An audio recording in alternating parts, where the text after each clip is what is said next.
Dampraat, de podcast voor dammers. Welkom, leuk dat je luistert naar Dampraat, de podcast over het mooie damspel. Zover wij ook weten, de enige podcast over dammen, dus sowieso de beste en gezelligste. En dus ook meteen al de allerslechtste. Fijn, Rink. Mijn naam is Friso Venema, een hobbydammer uit Gouda. En ik maak deze podcast dus samen met mijn goede vriend. Ja, met Rienk van Marle uit Wapenveld. Ik dam bij Nijverdal. En Friso, waarom eigenlijk een podcast? Ja, goede vraag. Het is eigenlijk een experiment. En het borrelde afgelopen half jaar op, dit idee. Eigenlijk in de zomer. Het Damblad Hoofdlijn, ik heb hem hier nog liggen. Dammers kennen hem natuurlijk. Was net te zielen. En ik vond het wel zonde, want ik dacht... Ja, ons mooie damspel, je kunt het terugvinden op internet of in boeken met allemaal varianten en cijfertjes. Maar het gaat natuurlijk ook over de verhalen, de interviews, de anekdotes, het gevoel over ons damspel. En dat mis ik. En toen zat ik op weg naar Zuid-Frankrijk in de auto. Urenlang, Route Soleil, files, je kent het. Vrouw en kind aan het slapen. Ik had 3 keer het hele repertoire van Queen beluisterd. En toen ging ik over podcasten. Ik was niet zo fan daarvan. Maar over alles is een podcast. Over true crime, over politiek, filosofie, tuinieren, noem maar op. Schaken zelfs. En toen dacht ik, maar niet over dammen. Dus dat gaan we doen. En geen idee of mensen het leuk vinden of er luisteraars zijn. Maar wij vinden het leuk en we gaan het gewoon proberen. Ja, leuk vinden we het zeker. Maar wat gaan we dan in deze podcast doen, Friso? Nou, best veel. In de komende tijd jassen we een aantal rubrieken erdoorheen. En het allerbelangrijkste is natuurlijk onze hoofdgast. Namelijk Martijn van IJzendoorn, de nummer 3 van de wereld. En dat is een hele eer, Martijn, dat jij bij ons bent om de eerste aflevering op te luisteren. Welkom, Martijn. Dankjewel, Friso. We komen zo meteen bij jou, maar we gaan eerst nog even verder. We hebben een luisteraarsvraag. We bellen met iemand die een tijd weg is uit de damwereld, namelijk oud-NK-finalist Bert Zwart. En de actualiteit ontbreekt niet, want we zitten hier op een hele mooie locatie, met weinig bereik, in de bossen van Lunteren, namelijk bij de Lunterse Boer. En dat doen we omdat iets verderop de laatste ronde plaatsvindt van de halve finales van Nederland. Ja, en als we daar dan even mee beginnen, want het is heel mooi dat jij hier bent, Martijn, maar jij bent niet geplaatst voor de finale van het NK. Nee. Dus waarom zit jij niet achter het bord bij die halve finales? Ik heb van de KNWB een keuzeplaats gekregen. Wij topsporters met een A-status krijgen van de KNWB een keuzeplaats.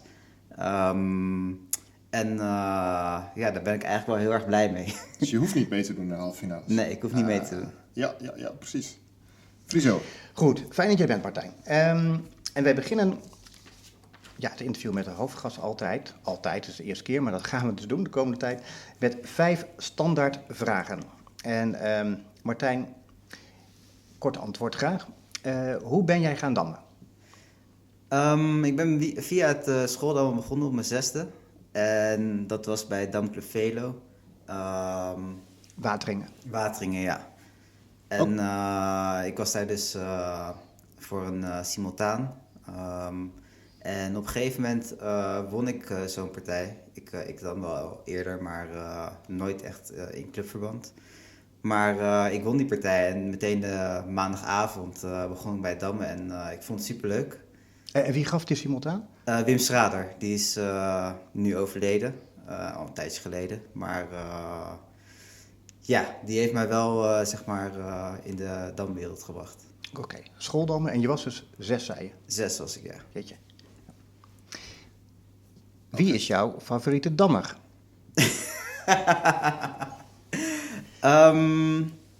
Ik heb altijd gezegd dat ik Alexander Georgiev en Tjitjov heel inspirerend vind. Tjitjov is vooral bekend door zijn mooie techniek. Een beetje vergelijkbaar als je dat in de tenniswereld vergelijkt dan met Roger Federer. En Georgiev is meer een type speler die afwijkt van de theorie. Dus heel veel met zijn eigen ideeën bezig is. En dat ja, als ik dat vergelijk bij mijn stijl, ligt mijn stijl wel dichter bij Georgiev dan bij Tjitjov. Dus ik zou zeggen, Georgiev is wel degene die mij het meest inspireert. Oké, en wat is volgens jou de mooiste dampartij uit de geschiedenis? Uit de geschiedenis. Dat vind ik wel heel erg lastig te zeggen, want je hebt natuurlijk hele goede partijen. We vinden niet erg als je maar- er eentje vergeet. Nou, ik vind het moment zeg maar, waarop de partij wordt gespeeld, vind ik ook wel heel erg belangrijk. Dus als je bijvoorbeeld kijkt naar het WK 2013, dat was een finale waarin alle knock-out spelers dus een finale speelden tegen elkaar. En op een gegeven moment had je in de laatste ronde had je Joe Fang tegen Gedmansky. En Joe Fang die won al heel snel van Gedmansky en de rest was nog bezig. Maar als alles remise zou worden, zou Joe Fang wereldkampioen worden. En na zijn partij liep hij dus gewoon juichend door de zaal heen. En Georgiev die moest tegen een andere Afrikaan en die had echt een ontzettend lastige partij. En die moest winnen om wereldkampioen te worden. En nou, ik weet niet hoe hij het heeft gedaan, maar met alle middelen die hij had, heeft hij toch zijn tegenstander zo door kunnen draaien, waardoor hij dus uiteindelijk wereldkampioen werd. Mooi. Ja. Nou. En op welke prestatie van jou ben jij het meeste trots? Ik denk toch wel mijn eerste grote prestatie was het winnen van het NK 2017. Dat was mijn debuut in Urk en ook mijn opmars naar de wereldtop. En ik won daar met 7 overwinningen en 4 punten verschil met de nummer 2. Dat was wel echt mijn beste NK ooit en misschien wel mijn beste toernooi ooit, waar ik het maakte het naar de wereldtop. Oké. En wat is, als we de andere kant van de medaille bekijken, wat is de pijnlijkste partij of blunder die je van jezelf kunt herinneren? Het is nooit zo leuk om op terug te kijken. Pijnlijkste. Ik heb een WK verloren. Dat was het WK Aspiranten in Otep in 2010. In de laatste ronde speelde ik tegen een Let en ik had dan een remise genoeg om wereldkampioen te worden. Maar ik had dus een hele goede stand en op een beslissend moment liep ik in een combinatie waardoor ik verloor en vierde werd. Dat was echt verschrikkelijk. Pijnlijk. Ja. Dat was heel pijnlijk. Mooi. We gaan wat dieper in, Martijn, op jouw damprestaties en jouw damleven. Iets over onze gast. Ik denk dat veel mensen hem wel kennen, maar toch voor de zekerheid. Onze gast is pas 26 jaar, maar nu al een grootheid in de dammen. Geboren en opgegroeid in Wateringen, onder de rook van Den Haag. En dit jaar de internationale rating van 2400 aangetikt. En daar was hij blij mee. Speler van Damlust Gouda. En in 2006, toen was je 8 of 9, zien we de eerste uitslag van jou in toernooibees. Toen werd jij derde van Nederland bij de Welpen. Weet je dat nog? Weet je nog wie de winnaar was destijds? Was dat Wopke de Vries? Ja, helemaal goed. Ja, dampt Wopke nog? Ik heb Wopke al een hele tijd niet gezien. Voor mij was hij best wel vroeg gestopt, als ik het goed heb. Jammer dus. Jammer dus, ja. Ja. Was zeker ook naast mij en naast Jannes Kromhout ook wel echt een groot talent destijds. Ja. In 2007 werd jij Europees kampioen bij, volgens mij, de aspiranten. Bij de jonkies. Bij de Welpen. Bij de Welpen, ja. In 2012 wereldkampioen bij de aspiranten. In 2013 nog een keer. Jan Groenendijk was toen tweede. En Jitse Slump, andere Team NL topper, zevende. Je bent inmiddels 2 keer op het podium gekomen bij de Europees kampioenschap bij senior. En in 2017, je zei het al, Nederlands kampioen met 4 punten voorsprong op Baljekin. Nou, dat is niet verkeerd. Inmiddels 4 keer deelgenomen aan het wereldkampioenschap met een stijgende lijn. De eerste keer in Tallinn 2017 was je 9e. 2019 in Afrika 6e. In 2021 5e. En afgelopen najaar op Curaçao 3e. Dat is best indrukwekkend. En je bent ook nog wereldrecordhouder klok simultaan dammen. En je hebt de World Cup in China gewonnen afgelopen jaar. Waar was jij het meest tevreden over als je terugkijkt op het afgelopen jaar? Nou, niet per se tevreden over één bepaald toernooi, maar gewoon over de hele periode. Ik heb vorig jaar heb ik dus naast dammen doe ik dus ook aan studie. En vorig jaar heb ik me dus vooral gefocust op het afronden van mijn studie. En ik heb het dammen daar een beetje links gelaten. Ik heb wel toernooien gespeeld, maar ik heb weinig getraind vorig jaar.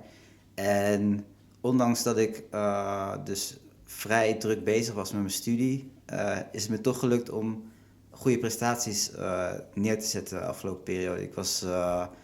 Ik heb dus een wereldrecord kloksimultaan verbroken. Eerst in de wereldbeker in China. Derde in de wereldbeker in Polen. En ook nog derde op het NK. Begin januari 2023. Dus het was gewoon, vooral die periode vond ik wel mooi hoe ik dat kon combineren met studie.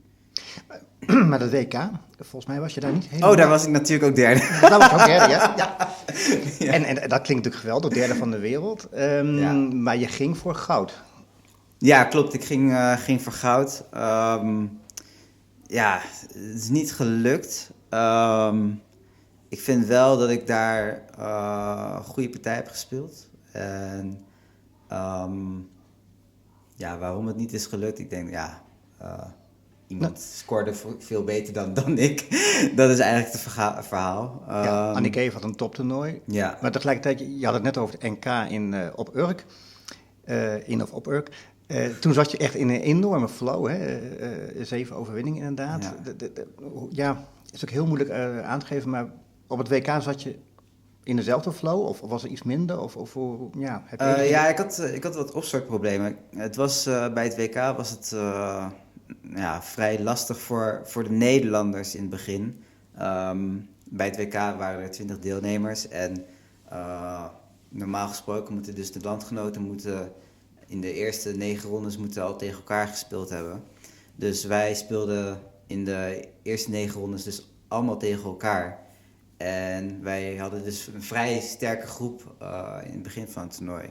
En de overige deelnemers die moesten het dus in de eerste rondes tegen elkaar uitvechten.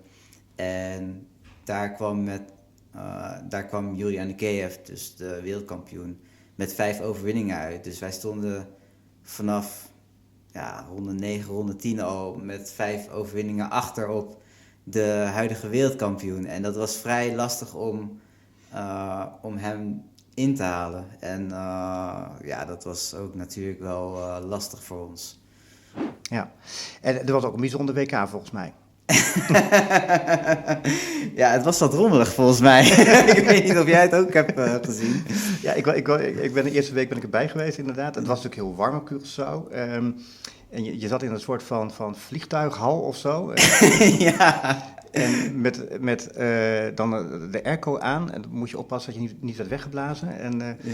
Maar het was nog veel meer volgens mij. De organisator die zelf meespeelde. De wc's die ergens in een winkelcentrum waren. Telefoons die afgingen. Nou, wat is jou het meest bijgebleven? Ja, het begon natuurlijk bij het begin dat een aantal spelers dus niet mee konden doen aan het WK omdat ze geen visum kregen. Ik geloof 2 Afrikanen die waren daardoor niet afgereisd naar Curaçao. En er kwamen 2 Afrikanen met malaria aan het begin van het toernooi. Die waren ook niet echt in topvorm. Dus daarom kwamen er best wel wat invallers. En op een gegeven moment toen viel er nog eentje uit. En er waren helemaal geen reservespelers meer.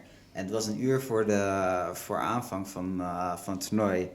En naast het WK werd er ook een open toernooi georganiseerd, het Curaçao Open. En daar deed dus een oud wereldkampioen mee, Alexander Schwartzman en Anatoly Kantwarg. En zij zijn dus allebei van Russische en Wit-Russische afkomst. En de FMID heeft een standpunt dat alle landen, of alle spelers die uit die landen komen, die mogen dus niet meedoen vanwege de oorlog in Oekraïne. Dus er was een groot probleem van wie zou er meedoen. En toen kwam Maar dan had je nog wel Silva, een Braziliaanse grootmeester, die echt best goed is. Ja, Maar ook die werd genegeerd. ook die werd genegeerd. Ik weet eigenlijk niet wat de reden daarvan was. Want volgens mij had hij graag willen spelen. Alleen ja, 5 minuten voor de wedstrijd, voor het toernooi begon, toen hoorde ineens dat de organisator had besloten zelf mee te doen. En ja, dat was natuurlijk een hele gekke situatie, want ja, de organisator, ja, met alle respect, maar die is natuurlijk wel even een niveautje lager dan het hele deelnemersveld dat daar meedeed. Hij had toch nog wel kunnen winnen van Anikeev, of niet? Hij had kunnen winnen van Anikeev, ja. Ik weet nog De wel combinatie. dat hij op een gegeven moment de zaal uitliep en de partij was over. En hij zei tegen iedereen van, ja, ik heb gewonnen van Anikeev. Dus ik dacht van, hoe kan dat nou weer? En toen ging ik naar Juri toe en toen zei hij van, ja, ik heb gewoon gewonnen. Dus ik snapte niet echt helemaal wat hij bedoelde, maar hij bedoelde dus dat hij gewonnen stond tegen Anikeev. En ja, hij kon dat ook op spectaculaire wijze winnen, maar dat, ja, hij had het gemist en verloor uiteindelijk. Maar achteraf, als je daar zo over nadenkt, dat had ja, super beslissend kunnen zijn Ja. voor het toernooi natuurlijk. Ja, dat was wel echt heel bijzonder. Ja. Ja. Maar je hebt meer van dat soort bijzondere toernooien meegemaakt, denk ik, als damprof. Maak je nog eens wat mee? Je was ook in Afrika natuurlijk. Jeetje, hoe heet dat daar? In Yamoussoukro. Yamoussoukro, ja. Ja. Dat is Ivoorkust. Ivoorkust, ja. Ja, daar werd je de 6e. En daar hadden jullie ook daar had je een hele vreemde manier van teruggaan naar Nederland, volgens mij, de laatste dag. Ja, dat was heel apart. Er was heel wat gedoe met de betaling van het hotel. Ik weet niet meer precies waar het geld vandaan kwam, maar het geld was in ieder geval bij de voorzitter van de Afrikaanse Dambond. En ik weet nog wel dat op een gegeven moment was het 3 rondes voor het eind. Toen wilden we naar de speelzaal gaan. Maar toen werden we dus tegengehouden. En wat bleek dus, is dat het geld voor de hotels niet betaald was. En het hotel, die eiste gewoon geld voor het hotel. Hoe dat uiteindelijk is opgelost, weet ik niet zo goed. Maar uiteindelijk konden we een uur later wel spelen. Maar wat bleek, aan het eind van het toernooi, toen het toernooi was afgelopen, toen was het nog steeds niet betaald. Dus wat had het hotel gedaan? Ze hadden uiteindelijk dus het leger ingeschakeld.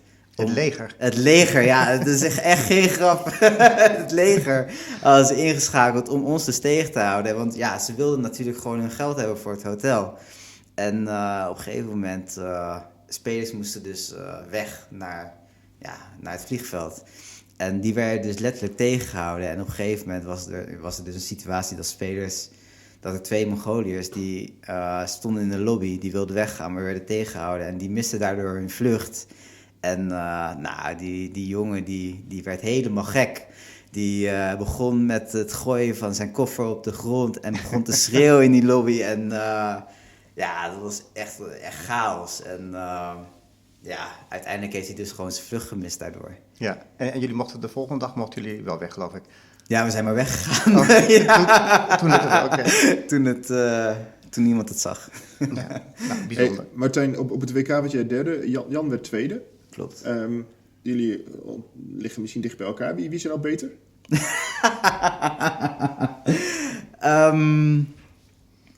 Ik vind wel dat op dit moment dat Jan wel meer tools heeft om tegenstander echt moeilijk te maken. Als ik het heel eerlijk bekijk, heb ik gewoon de afgelopen tijd te weinig aan training gedaan. Vooral omdat ik ook bezig ben met andere dingen, studie afronden, andere projecten. Mm-hmm. Dus ik denk dat hij wel op dit moment beter is, maar ik weet wel, als ik in topvorm ben, dan ben ik gewoon de beste. Ja. En jullie komen elkaar natuurlijk ook al heel lang tegen, al vanaf de jeugd. Ja. Komen elkaar continu tegen bij trainingen. Zijn jullie nou vrienden of concurrenten? Weet je de Femke Bol en Lieke Klaver van Damme, zoiets? Ja, bijvoorbeeld. Ja, ik denk dat wij een hele goede verhouding hebben. Niet alleen ik en Jan, maar ook de rest van de groep. En wij accepteren gewoon, als wij tegen elkaar spelen, dan is het gewoon oorlog. En als wij klaar zijn met de wedstrijd, dan ongeacht de uitkomst, dan zijn we gewoon weer vrienden. Mm-hmm. Dus dat is wel heel fijn aan deze groep waar we ook mee trainen op Papendal. Dus die verhouding is goed. Maar als je dan zo samen traint, dan weet je ook heel veel van elkaar. Maar of heb je dan toch nog dingen die je geheim houdt? Dat je denkt, dit is... Nou, er zijn natuurlijk altijd wel dingen waarvoor je kan kiezen om niet in de training te brengen, omdat je dat hebt bekeken en je wil dat gewoon gaan gebruiken. Dat zijn bepaalde dingen die ieder voor zich bepaalt. En verder is het heel, heel open eigenlijk. Bekijken we standen met onze eigen blik en visie en geven elkaar feedback. Heb je een voorbeeld van een situatie waarin je iets dat je dacht van nou dat wisten we niet van elkaar en dat hebben we kunnen gebruiken? Er zijn natuurlijk altijd spelers die bepaalde stellingen bekijken en niet helemaal zeker weten van wat je er nou mee aan moet, hoe je het kan tegenspelen. Je hebt natuurlijk wel dat je standen bekijkt met de computer en dan krijg je natuurlijk het beste spelverloop. Maar als je standen bekijkt met de computer, dan heb je niet echt helemaal die menselijke input en je weet niet waar spelers fouten kunnen maken. En dat soort standen worden vooral gebruikt in trainingen. Om te kijken van wat is nou menselijk, wat is relevant. Want alles wat de computer zegt is niet altijd relevant. Maar iets waar jij bijvoorbeeld zegt van nou, dat heb ik met Jan of met Jitse of met Wouter of zo niet doorgenomen. En dat kwam me achteraf gezien goed uit, want dat heb ik kunnen gebruiken. Ja, ik heb natuurlijk wel mijn eigen openingen die ik niet altijd prijs ga geven. Je hoeft ook hier niet het achter van je tong te laten. Maar misschien dat je er een voorbeeld van hebt van een situatie waarin je dat al een keer hebt kunnen uitnutten. Zeg maar. Nou, ik weet nog wel dat ik speel dan ook wel online en ik had een interessante opening online gespeeld. En dat ging ik dan bekijken.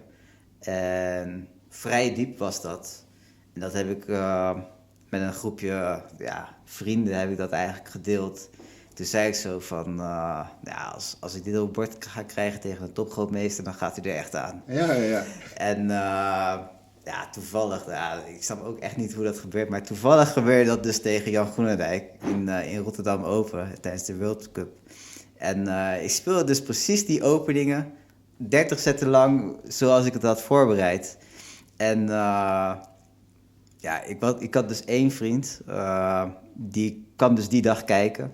En die stond echt met verbazing te kijken van hoe krijgt het dat nou weer op het bord? Hij dacht dat het helemaal niet mogelijk was, want kreeg ik het op het bord tegen Jan. Nou, helaas verpestte ik het wel, want ik vergooide de winst. Maar het was wel echt gewoon heel mooi hoe ik dat op het bord kon krijgen tegen de dus dat kan gewoon wel. Ja, dat kan zeker wel, ja. Ja, mooi. Gaat Jan winnen van Annikeev, de WK-match? Het wordt spannend. Ik vind wel dat Annikeev super stabiel speelt. Voor mij heb ik bekeken, in de afgelopen 4 jaar heeft hij geen partij verloren. Dus het zal wel een hele klus worden om van Annikeev te winnen. Maar ik geloof eigenlijk niet dat Jan die match gaat laten lopen. Hij gaat denk ik gewoon winnen. Ja. Want misschien dat wij in Nederland Annikeev een beetje onderschatten. Mm-hmm. Hij was niet de grote favoriet voor de WK. Hij was niet de grote favoriet, maar hij heeft wel iets in zijn stijl veranderd, waardoor hij super productief is geworden tegen de wat mindere spelers. En hij heeft denk ik zijn theoretische kennis is wel een stuk beter geworden. Die heeft gewoon flink zitten trainen. Dus ik vind wel dat hij een stuk dichter bij de absolute wereld. Ja, hij is natuurlijk absoluut wereldtop. Hij is wereldkampioen. Maar is ook een stuk dichter bij Jan zit op dit moment. Vroeger was het verschil veel groter in mijn beleving. Even nog naar afgelopen najaar ook. Je veroverde het de wereldrecord klok simultaan dammen. De voorganger was Georgiev. Hoe kom je erbij om dat te gaan aanvallen, zo'n record? Nou, eigenlijk kwam de organisator Jan Kok naar mij toe. Hij wilde iets voor mij organiseren, omdat ik jeugdspeler uit de provincie was en zoveel dingen heb gewonnen. En hij wilde iets terug doen voor mij. En toen kwam hij op het idee om een wereldrecord kloksimultaan te organiseren. En ik dacht van, laat ik dat gewoon doen. Ik had al wat ervaring online met een kloksimultaan. Op een gegeven moment in de coronaperiode had ik een kloksimultaan tegen 40 deelnemers. En Tegen de laatste tegenstander had ik nog iets van een half uur over. En ik dacht zo van dan ga ik dat wereldrecord kloksimultaan normaal, ga ik ook makkelijk verbreken. Dus ik dacht zo, laat maar gewoon komen. En toen op een gegeven moment, had ik mijn eerste oefensimultaan in IJsselstein. En toen merkte ik al meteen dat het heel anders was. Gewoon het fysieke gedeelte was gewoon veel zwaarder. Het duurde veel langer voordat ik een zet had uitgevoerd. En ik dreigde dus al een paar partijen gewoon op de klok te verliezen omdat ik te traag was.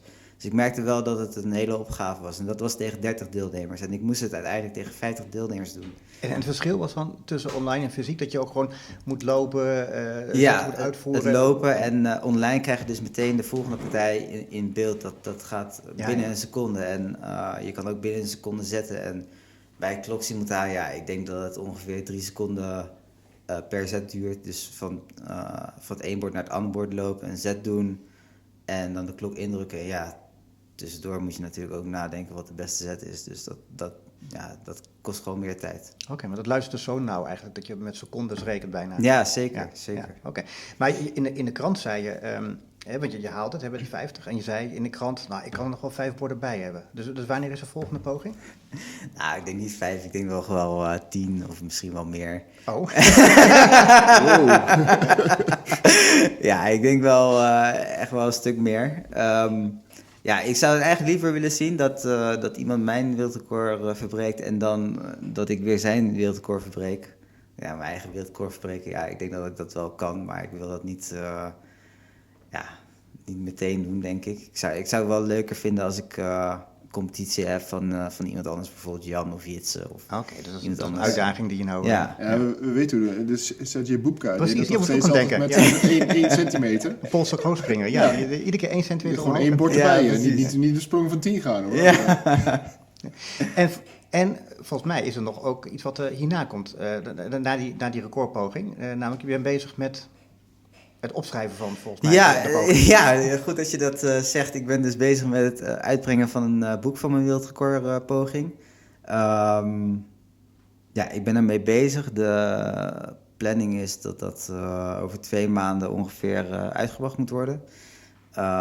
Met analyse natuurlijk van mijn partij, maar ik wil ook vooral ook verhalen van toeschouwers die dag hebben beleefd erin hebben. Dus ik ben er wel van overtuigd dat het echt een heel leuk boek geeft. Een beeld geeft van hoe die dag verliep. Niet alleen qua partij, maar ook qua sfeer en hoe andere mensen erover dachten. En lezen we dan ook jouw verhaal daarin? Zeker. Ja, dat is wel de bedoeling. Precies. Dus niet een bundeling van allerlei stukjes, maar ook echt jouw Nee, verhaal. het is ook wel echt gewoon, niet alleen voor de dammers, maar ook voor de mensen die geen verstand hebben van dam, maar meer voor de verhalen het boek lezen. Ja. Kijk, hartstikke mooi. Nou, dat is iets om naar uit te kijken. We gaan nu eventjes iets anders doen. Ja, we gaan even een onderdeeltje doen waarbij we contact gaan opnemen met een dammer. Ja, een dammer, of moet ik zeggen oud-dammer, ik weet het niet. Maar in ieder geval iemand die een tijd uit het dammen is verdwenen. We gaan namelijk even bellen met... Ja, wij gaan bellen met... Dampraat gaat dammer. bellen. Hoe is het met? Met Bert Zwart gaan we bellen. Even kijken of we hem aan de lijn gaan krijgen. Bert Zwart. Hey Bert, hallo, goedemiddag. Goedemiddag. Je bent in de uitzending van Dampraat, de podcast. Van harte welkom. Ja, dankjewel. Leuk. Bedankt voor de uitnodiging. Ja, en wat wij heel erg graag willen weten, hoe is het met je? Ja, met mij gaat het wel goed. Ik ben druk. Ik heb drie kinderen van 5, 8 en 10. Die zijn nu even weg.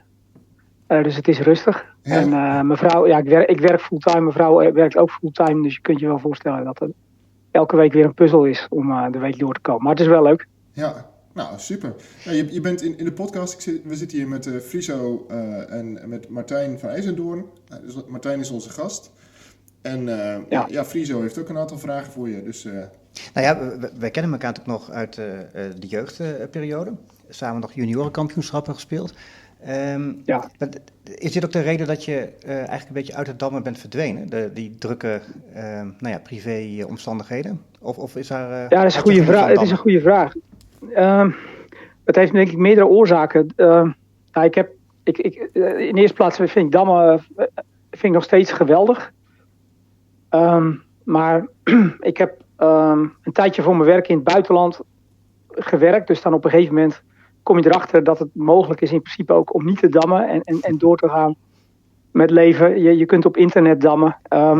Dus ik ben en op een gegeven moment eigenlijk tijdens het dammen, toen ik 18 was, zoals wel bij meer dammers, toen ik naar de universiteit ging, het studeren ging niet echt soepel. En toen op een gegeven moment ben ik er wel achter gekomen van ik was eigenlijk niet goed genoeg. Ik ben eigenlijk van de generatie, zoals wij zeiden, van wij speelden samen jeugdkampioenschappen. Ik had wel aanleg, maar ik was niet zo goed als Kees Thijssen. Dus Kees die ging toen wel voor die profcarrière. Het was wel duidelijk dat ik daar gewoon niet het talent voor had. En toen heb ik eigenlijk op een gegeven moment wel bedacht, wat dan wel? En toen dacht ik van mijn sterke punt was eigenlijk altijd om openingstheorie thuis te verzinnen. Maar dan verzon ik het en dan kwam het in een partij op het bord. En dan was ik zo zenuwachtig dat ik het weer verprutste. Dus ik ben eigenlijk de wetenschap ingegaan. Dat heb ik eigenlijk tijdens mijn studie al besloten. En eigenlijk dat was eigenlijk een motivatie om überhaupt te beginnen met studeren. Dat ik dacht van ik zou wel een goede wetenschapper kunnen zijn. Ja. En ik ben inmiddels hoogleraar wiskunde. En die wiskunde en het dammen, dat gaat op de een of andere manier niet goed samen. Ik wil toch ook wat lichaamsbeweging doen. Dus dan heb ik gewoon tijd voor één hobby. Dus ik loop hard. Ja, dat is mijn hobby. De uitvoering van die gaat misschien niet goed samen. Maar het lijkt wel, er zijn meer dammers die goed zijn in wiskunde. Je bent een soort Podolski eigenlijk. Nou, dat is inderdaad. Ik heb met Mark Podolski nog wel contact. Het is zeker zo. Dus ik ken Mark al een tijdje. Kijk, Mark is een jaar of 5 jonger dan ik ben. En we hebben ook samen bij Westerhaar gespeeld. En ik zag dat toen al wel van. Het was wel duidelijk toen hij een jaar 18 was. Het was toen al wel duidelijk dat het een hele goede dammer was natuurlijk. Maar het was mij ook wel duidelijk dat het een goede wiskundige zou worden. Ja. Okay, ja. Hey, als je nog er zijn heel veel. Ja, er zijn best wel veel dammers die ook goed zijn die zijn ook goed in dat soort dingen, wiskunde, econometrie, noem maar op, dat soort vakken. Daar zit waarschijnlijk een link, ja. Het analytische denken is gewoon, er zit heel veel overlap tussen. Ja. Hey, als je terugkijkt naar jouw damloopbaan, Bert, dat is een amateurloopbaan, hè? Dus je bent geen prof inderdaad. Maar waar ben je het meest content mee? Welke prestatie? Het halen van het NK of een hele mooie partij? Of waar kijk je met tevredenheid op terug? Nou, dus in de eerste plaats van, het is gewoon, ik heb heel veel plezier aan het dammen beleefd. Ik heb nu zeg maar door het dammen goed geheugen. Ik kan me een paar uur achter elkaar concentreren. Dat is in het onderzoek ook ontzettend belangrijk. Dat zijn allemaal vaardigheden die ik dankzij dammen heel erg goed heb getraind en die me in het dagelijks leven van pas heb gekomen. Ik heb gewoon veel vrienden van mij dammers dan overgehouden. Je ziet ze soms een tijd niet, maar dan is het alsof je ze niet gezien hebt als je ze tegenkomt. En qua prestaties, dat is een goede. Ja, dus het halen van het senioren-NK was zeker wel een hoogtepunt. Mm-hmm. Maar ik kan me nog herinneren, Evert Dollekamp schreef al, want ik was heel blij toen ik het haalde. Zo van, laten we zien of hij nog steeds zo blij is tijdens het NK. En dat NK dan zelf, dan sta je elke dag 2 weken lang, elke dag slecht. Ik heb ook tijdens het NK mijn eerste grijze haren gekregen toen ik 20, 21 was. Maar dus het halen van het NK was zeker leuk. Maar ik denk dat waar ik het meest positief op terugkijk, met het meest voldoening op terugkrijg, is het landskampioenschap voor teams met Witte van Moort Westerhaar in 2001. En dat was echt, dat was heel leuk, omdat ik kwam in 1995, ging ik naar Westerhaar toe. Dat was ook het jaar dat ik NK haalde. En toen degradeerden wij. En het was dus echt, toen promoveerden we wel terug. En toen werden we 5e, 3e en toen 2e. En toen in 2001 werden we 1e. En zeg maar die hele serie, dat je begint met een super slecht resultaat. En dat je terugkrabbelt en steeds verbetert. En dat het dan na 5, 6 jaar, dat je landskampioen wordt. Dat heeft echt een onvergetelijke indruk op mij gemaakt. Okay. En ik heb ook Johan Huls die had nog een hele mooie collage En die hangt ook op een hele prominente plek bij ons thuis. En er staat ook gewoon er staat de kampioensfoto en wat andere foto's. Een partij van de kampioenswedstrijd. En dus daar denk ik, dat is eigenlijk verreweg, qua sportieve prestatie, verreweg, zeg maar, waar ik het meest trots op ben. Zeker ook omdat het dan eerst slecht gaat. Hè? En dat je dan op een gegeven moment, dat het een aantal jaren duurt voordat het succes komt. Ja, mooi. Hey, volg je het dan nu nog? Ja, ik volg het zeker, ja. Ja, dus misschien niet alles. Dus ik zit me nu ook alweer af te vragen. Het is maart, waarom zijn de halve finales nog niet afgelopen? Dat zit ik me dan wel af te vragen, maar dan ken ik de kalender. Die kalender ken ik niet uit mijn hoofd. Dus dan denk ik gewoon van, er zullen nu wel... Het zal wel veranderd zijn sinds corona. Maar dus in die zin... Maar ik kijk eigenlijk in het weekend altijd wel even op toernooibeest. Zo van, zijn er nog leuke partijen? Oké, dan kunnen we je wel nu helpen. Want vandaag is de allerlaatste ronde van de halve finales. Is het al? Oh, dan heb ik toch wat gemist. Ja, je kunt zo nog gaan kijken. Ze zijn nu bezig. Dan heb ik toch wat gemist. Oké. Nee, ik dacht, er is... oké. Maar je speelt nog wel online, of niet? Ja, ik speel op Lead Rods, speel ik af en toe nog wel, ja. En heb je vorig jaar of 2 jaar terug heb je nog een keer landelijk ook gespeeld, toch? Of niet? In de competitie? Ik heb in 2018... ik woon inmiddels in Eindhoven. Ja, het is al heel lang geleden. Ik heb in 2018... heb ik een aantal partijen gespeeld voor Brainsport Eindhoven. Maar toen kreeg ik eind 2018 een derde kind. En ik heb op een gegeven moment 4 maanden lang weer in het buitenland gezeten. En ik moet ook eerlijk zeggen van tijdens die partijen dacht ik ook gewoon van ik realiseer me dat ik gewoon niet een hele zaterdag ervoor over heb om één partij te dammen. Ja. En het is ook met 3 kinderen lastig te combineren. Ja. Dus ik ben toen eigenlijk weer al vrij snel weer gestopt. Ja. Wij hebben Bert, we hebben hier Martijn van IJzendoorn te gast. Martijn is na onze generatie, maar ongetwijfeld heb je hem wel zien komen. Waar moet jij aan denken als jij de partijen van Martijn in je geheugen ophaalt? Is er een bijzonder iets wat jij... ik denk dat Martijn is allereerst een hele creatieve speler. En daar hou ik wel van. Dus toen Martijn... Kijk, hij is inderdaad wat jonger dan wat wij zijn. Dus ik ben nog net geen 50. Jullie zijn al, geloof ik, al wel die barrière over. Ja, dankjewel. Maar dus het was ook wel duidelijk toen Martijn een jeugdspeler was. Zo van, die echt hele mooie combinaties en zo. En een spectaculaire partij, een goede sneldammer. En dan weet je wel gewoon van, dit is gewoon een echt groot talent. Dan volg je wel. En ik was toen ook wel heel blij toen Martijn voor het eerst... ik ken Martijn al verder niet, maar ik was blij voor de damsport. Hè, toen Martijn Nederlands kampioen werd. Want dat talent moet altijd wel even uitkomen. Toen hij voor het eerst Nederlands kampioen werd, was ik echt blij. En hij speelde toen ook... hij heeft toen een aantal hele mooie partijen gespeeld. Keller met wit tegen Heijmeijer. Dat was ook een van mijn zwaktes vroeger. Keller met wit. En dan vind ik het leuk dat hij dat dan op de laatste dag van het NK nog even een Keller met wit eruit knalt. Dat vind ik gewoon mooi. Ja. En natuurlijk wint, uiteraard. Ja, heel goed. Want de Keller is beter voor wit. Oké, ja. Jij was wel een Keller-specialist, toch, Bert? Kan ik me herinneren. Ja, ik had in mijn hoofd ooit, inderdaad, dat ik... dit was nog in het pre-computer tijdstip. Ik had een soort van... Ja, ik was vastbesloten dat ik zou analytisch aantonen dat de Keller gewonnen is voor wit. Gewoon puur omdat iedereen zei het is beter voor zwart. Ik denk gewoon van ik zal ze wel eens wat laten zien. Ik heb de winst natuurlijk in die analyses nooit rondgekregen. En ik had ook bepaalde zetten waarvan, want ik speelde toen bij ADG waarvan Ton Sijbrands ook zei van dat is geen goede zet, maar daar wilde ik niks van horen. Ik speelde dat gewoon, ja. Ja, okay. Gewoon omdat ik het leuk vond, ja. Ik kan me herinneren dat wij ook 2 keer tegen elkaar hebben gespeeld. En volgens mij was het 2 keer Keller. Of we hebben 3 keer gespeeld, maar 2 keer hebben we Keller gespeeld. Ja. Nou, je hebt één keer oké, ik kan wel herinneren dat jij een keertje het probeerde met wit. En dat niet zo goed afliep. En die andere, Dat verbaast me niks. Maar ik heb ook wel eens, je hebt me ook wel eens helemaal ingemaakt. Dat moet er ook even bij zeggen, ja. Ja, die kan ik me herinneren, maar die andere niet meer. Nee, maar goed. Hey, je vertelde net over je kinderen. Volgens wat wij op de social media meekrijgen, zijn jullie allemaal aan het hardlopen en zo. Maar wordt er ook gedamd in Huizen Zwart?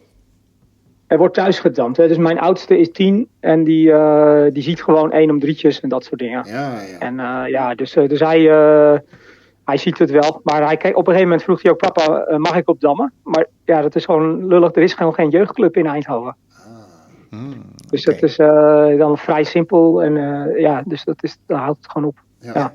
Maar we dammen veel samen. En ja, ik heb gewoon mijn damboeken, die heb ik nooit weggedaan. Die staan nog gewoon boven. En dus ja, hij wil gewoon wel dingen weten. En soms dan zet ik gewoon wat combinaties neer die oplost. En je hebt dat boekje van Leen de Rooij. Je hebt 20 bladzijden van 20 verschillende soorten combinatie. Maar 5 versies en dan steeds moeilijker van hetzelfde idee.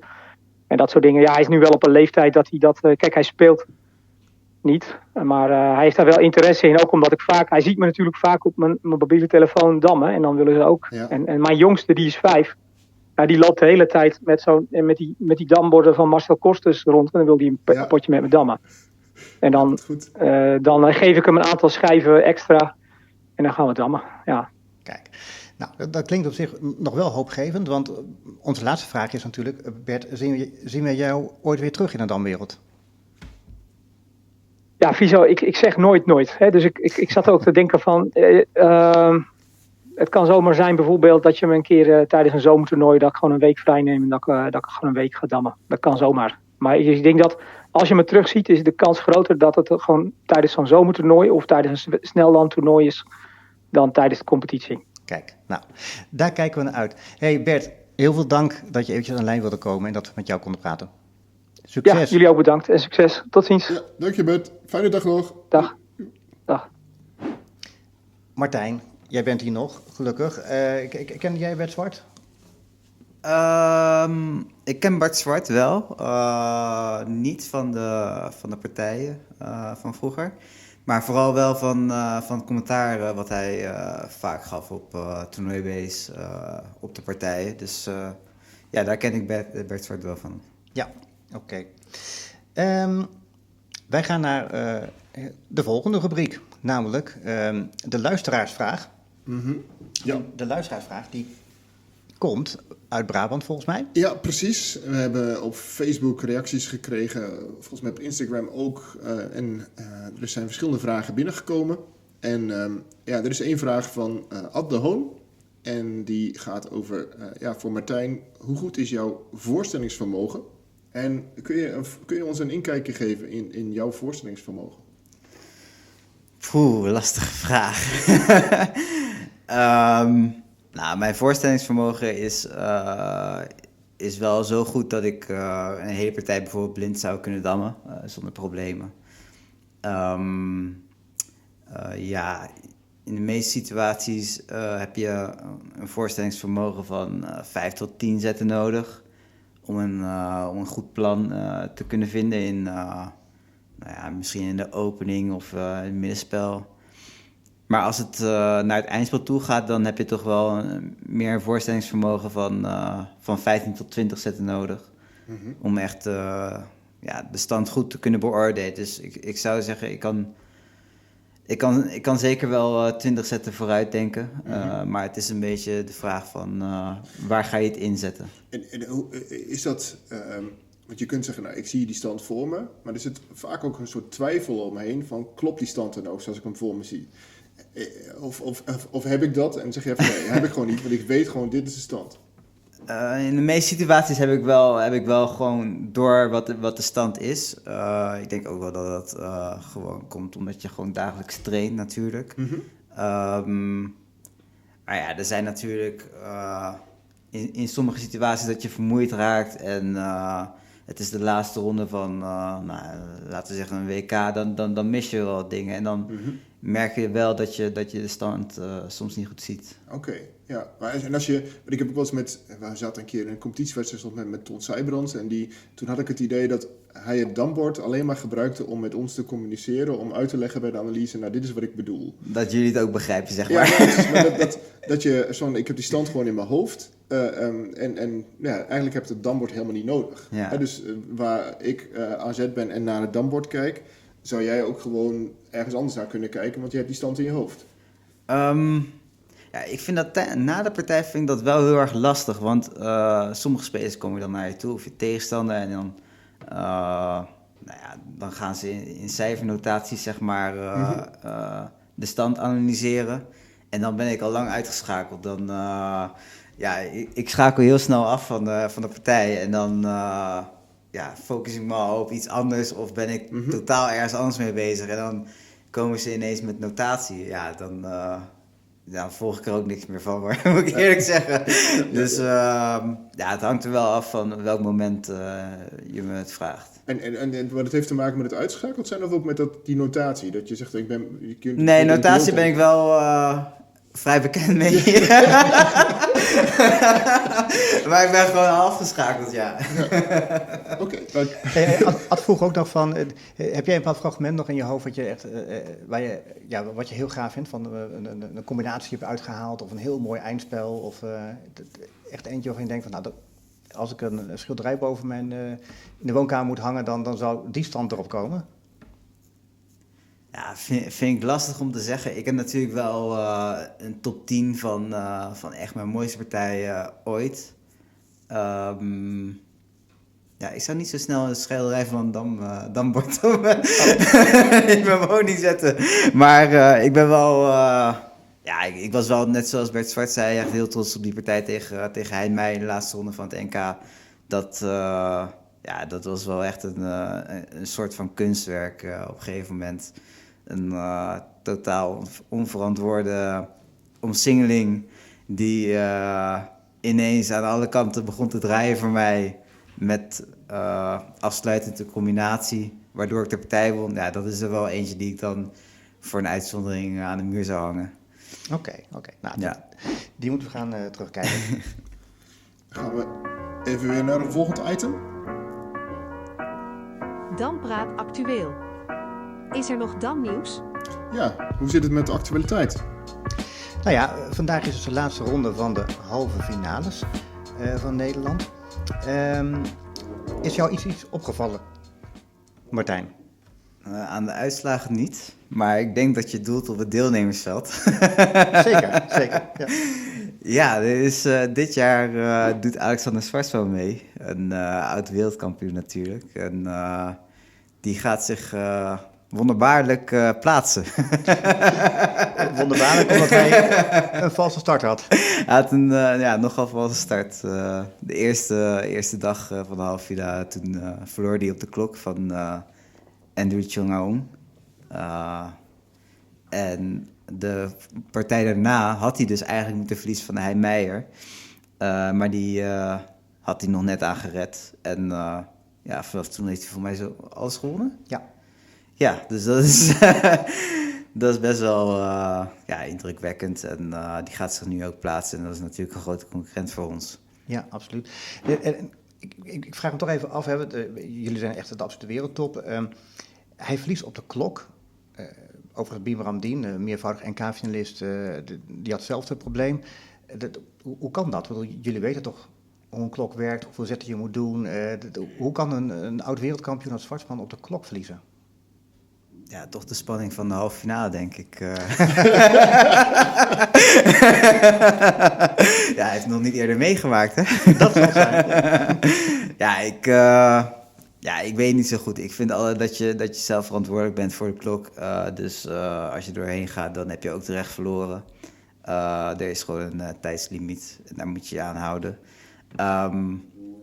Dus ik zou het ook niet zo heel goed weten hoe je dat kan vergeten. Het is mij ook wel 1 keer overkomen in de halve finale, overigens. Oh. Ik denk 10 jaar geleden. Waardoor ik me niet plaatste. Het is denk ik... Ja, je vergeet het gewoon. Je bent diep met een variant bezig en dan zie je ineens dat je geen tijd meer hebt. Van wie verloor je toen? Van Richard Kromhout.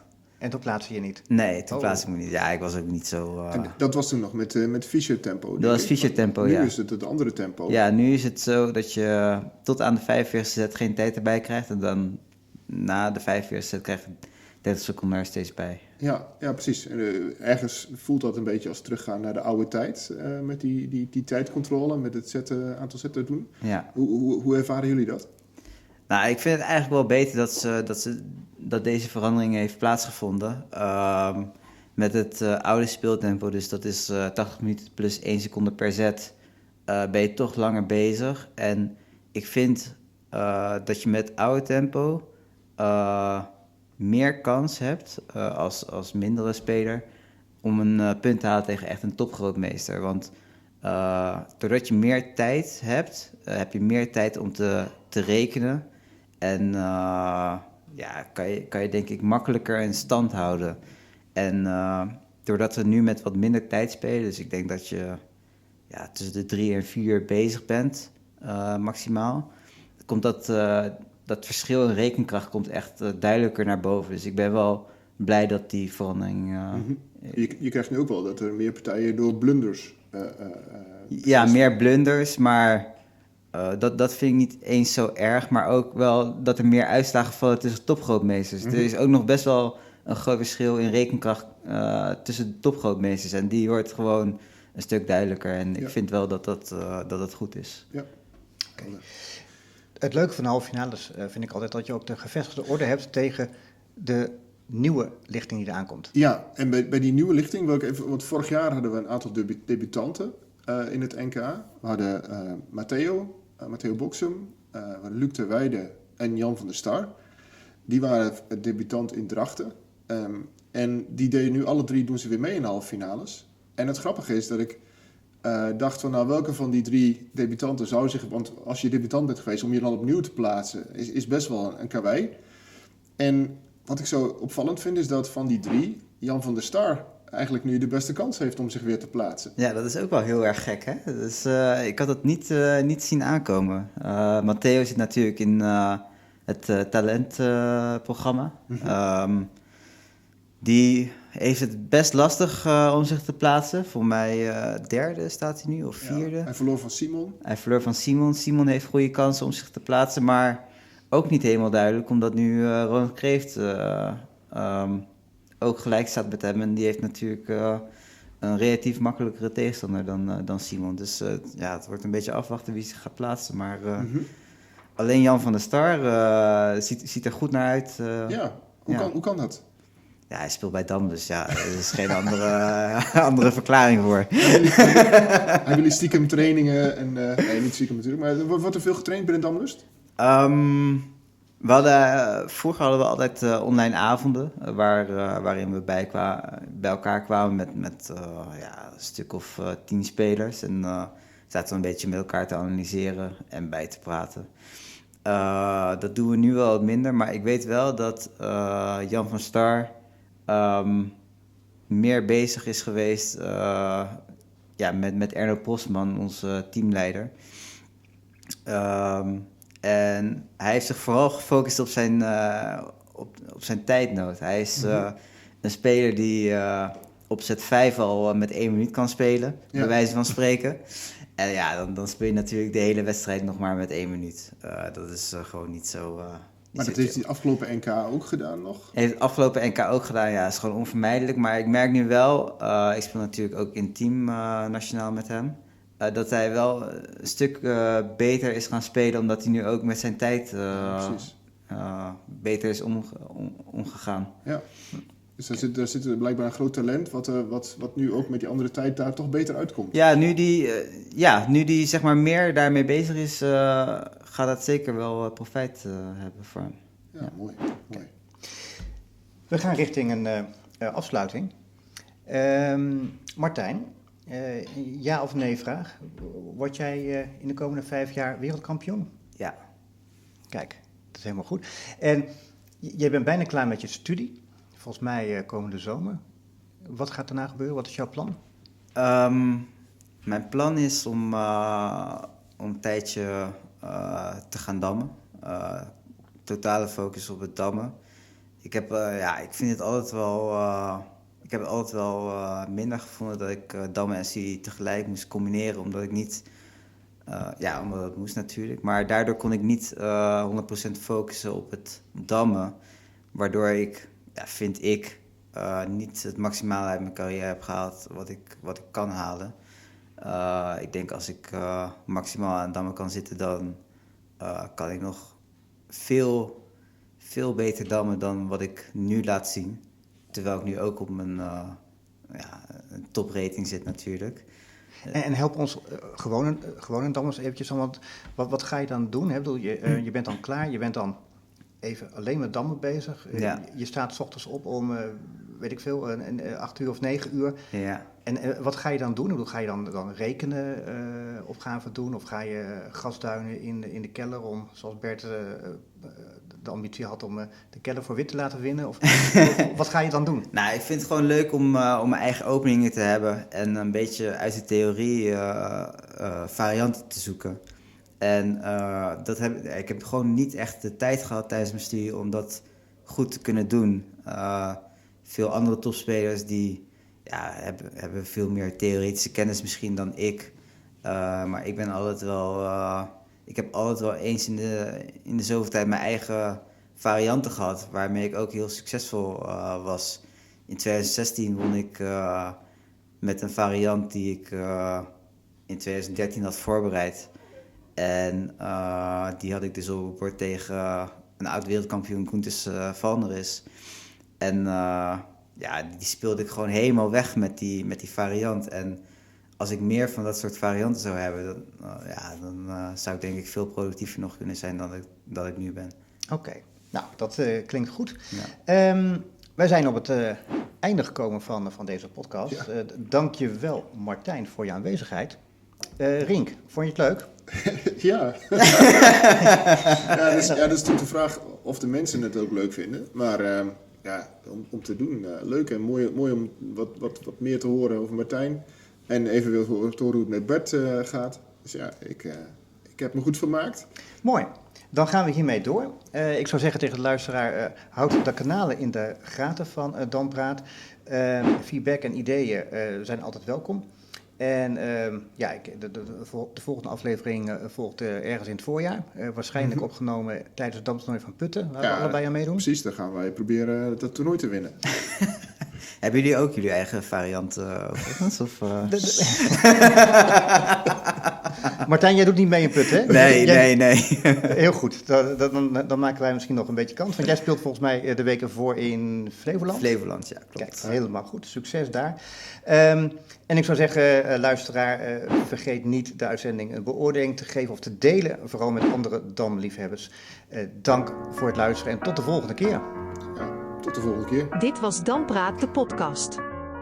De podcast over dammen.